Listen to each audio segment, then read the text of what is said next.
How have we reached here? Even more importantly, where exactly have we reached? This is a question asked by many now more than ever in an international search for an identity and purpose in life. My name is Elias Varkey, a high schooler from Cypress High School, and since the beginning of my childhood, our generation had been shaped of a past. A past that pioneers, ventures, pushed through the blissfulness of life and delivered for a future far greater than themselves. A bit more recently, I attended a class at the Trading Academy, where the instructor had made an astounding point. What he basically said is that the way the world has evolved was that every 20 years the world has experienced a major innovation, which is then later added on by a lot of other sub-innovations that make people a heck of a lot of money and eventually define that decade. Well, I hadn't really thought about that this much until recently when I read the book 0 to 1, where the author had emphasized this a phenomenon between the horizontal and vertical improvement. For vertical improvements represent firms that make something new, a boom, and horizontal or additional firms that are byproducts to that boom. And long story short, though vertical provides progression, horizontal provides profit. And contemplating this idea more had only proven its truth. I mean, look at history. In 1902, the airplane led to the aviation industry that made people a heck of a lot of money. In 1920, the television led to the broadcasting industry that made people a heck of a lot of money. You see where I'm going with this? In the 1940s, the computer led to the software and hardware industry that made people a heck of a lot of money. In the 1970s, the microprocessor from companies like Intel leading to the consumer-grade computer industry that made people a heck of a lot of money. In 2007, the iPhone made by Apple, leading to the app development industry that made people, again, a heck of a lot of money. And right now, where the AI surge led by OpenAI is leading to more AI API-driven companies than ever before, that is currently making people jobless. So, what you might have noticed in common within all this is that these weren't just progressions. No, these were inflection points. But here's a question I've been wrestling with for a while. What if we're the first generation in modern history that doesn't deliver the next inflection? Has the strive for profit exceeded the one for innovation? Well, we're certainly seeing the effects of it as most innovators and entrepreneurs have now exceeded it right now, currently in their mid-70s.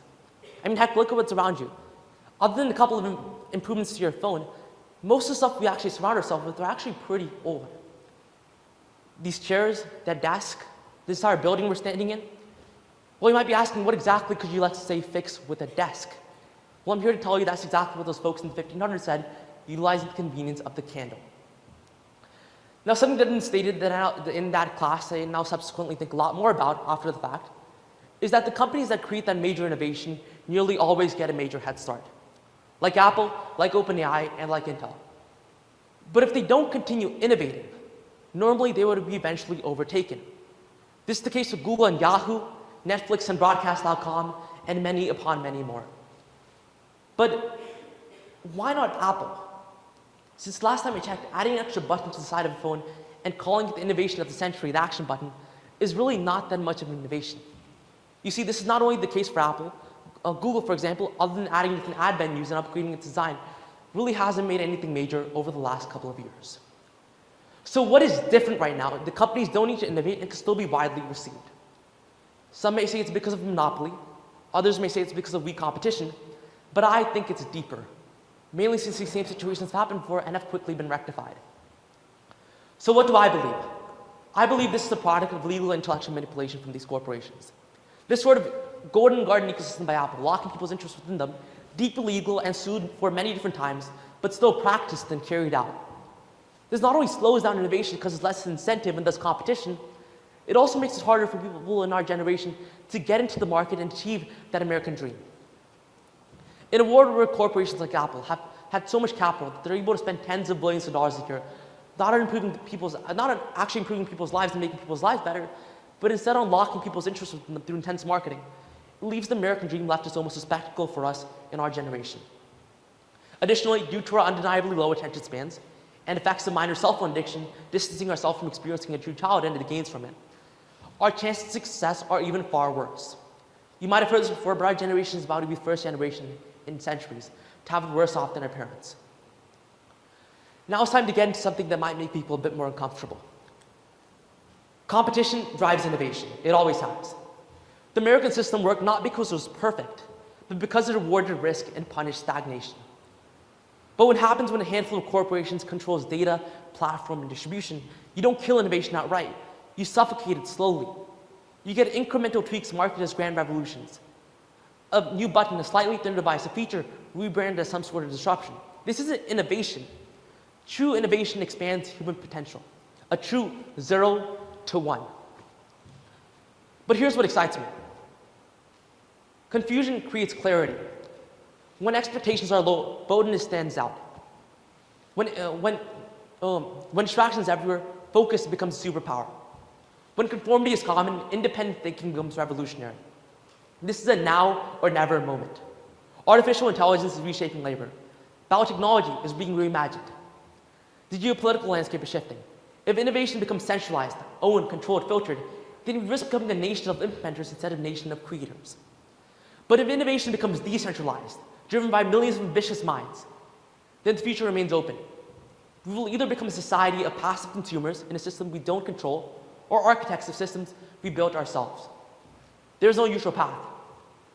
In order to fix this concern for our generation, I created the American Pioneers, a nonprofit destined to equip this generation with the capabilities necessary in order to truly innovate in today's change dynamics while conserving what is uniquely ours. Currently, we're hoping to connect schools and districts across the globe in order to implement correct change in our changing society and our world. So what has to change?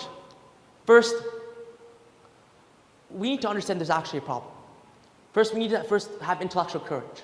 The courage to question dominant narratives, whether corporate, cultural, or technological. Second, we need to truly build things. Not just apps, not just content, but real things.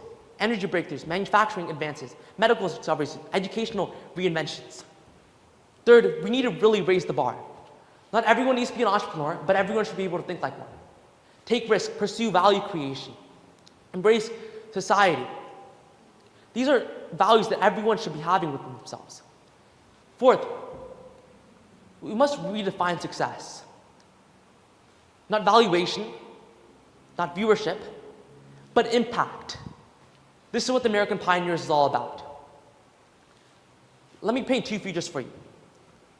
Future number one, we remain deeply plugged in, endlessly entertained, algorithmically optimized. A society of consumers and a system designed by a few. Future number two, we become a generation of builders. Relentless, curious, disciplined, hard to manipulate because we think independently, hard to control because we create alternatives.